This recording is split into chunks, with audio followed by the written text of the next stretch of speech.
Hey, maybe we should have invited Shaq to a different game. You know, or played him. yeah, Um, now is was that it would as have been that would be fun. I'm all for that. Was it as simple as Joel Embiid stepping up his game late, or was there more to it in your view? That's a lot of it. Great players do great things, and he certainly did that tonight.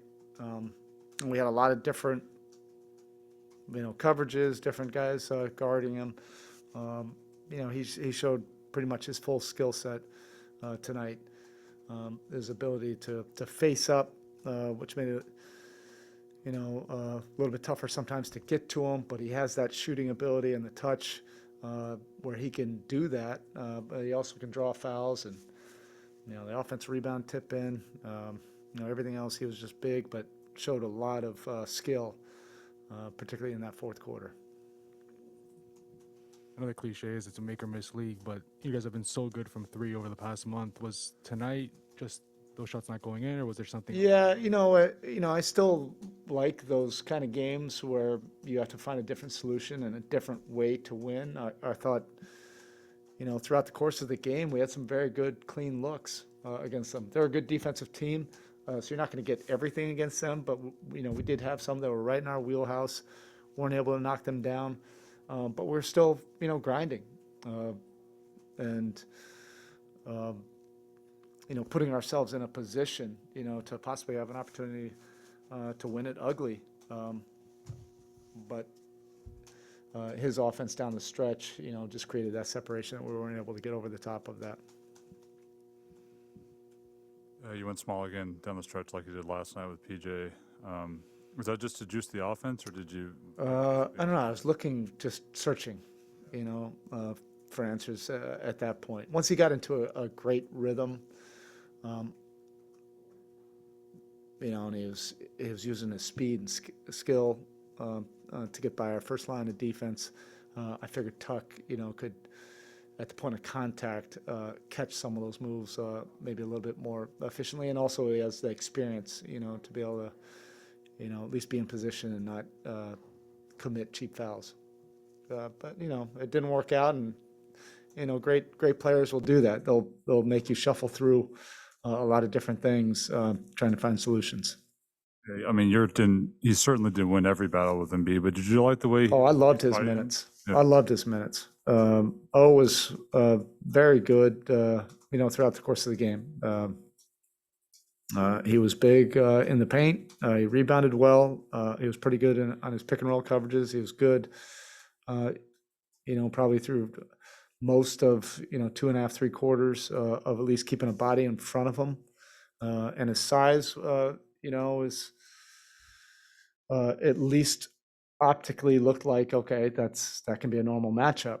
And then on the other end, just continues to gain confidence and those relief baskets and opportunities at the rim, and his touch in the paint is getting better. And we really needed those baskets that he was giving us.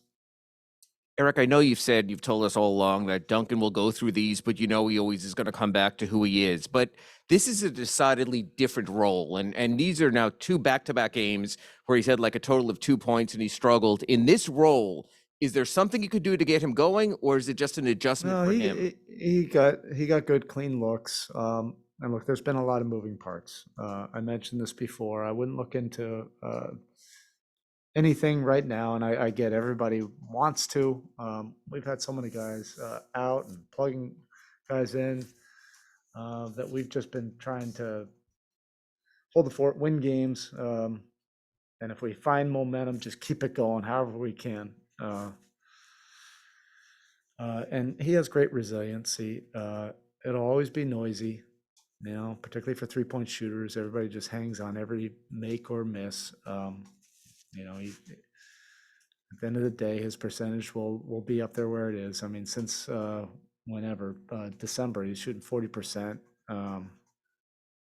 So that happens to 3-point shooters. And one more, because we might not talk to you tomorrow, I assume, after a back-to-back. Getting Bam back into the mix, potentially, but just how uplifting is that? And does that sort of make it an exciting night, Bam night, when he gets back in there and finally, after, 6 weeks to be back? Yeah, for sure. And also because you know how much he cares and puts into this. Whenever that day is, when he comes back the night before, I'm sure he won't sleep. And a few of our guys have been put in that position where, they've been out for whatever injury or protocol or whatever, and it makes you appreciate all of this even more. We're all part of a beautiful profession and association. All right. Thank Actually, you. we'll go via Zoom really quick to Michael from Sportsnet Toronto. Hi, Spo. How are you? It's Michael Grange here. Just wanted to ask you quickly about Kyle and what he's brought to your program. Obviously, maybe not his best night tonight, but what have you feel lucky to be, or what's he delivered? I'm really enjoying the collaboration and the opportunity to work together.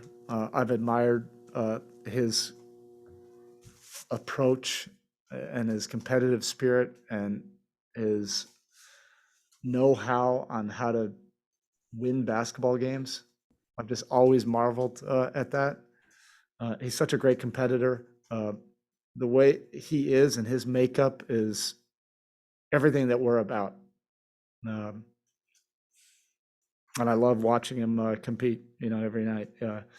He's a maestro in terms of how he can dictate a game and manipulate it, and he can do it on both ends of the court. I think he has to be one of the all-time most versatile and underrated defenders in the entire league, or in history. He can guard 1 through 5. For somebody of his size, I don't know if any point guard in history has been able really to do that. But all the playmaking and the mind and the IQ, the competitive spirit, his leadership, how he just uplifts everybody. You see it especially with the young guys, but he does it with everybody. It really has been a blessing, to be able to finally get him in a Heat uniform. Appreciate that. See you Monday. Okay, All right, Coach. Thank you. thank you.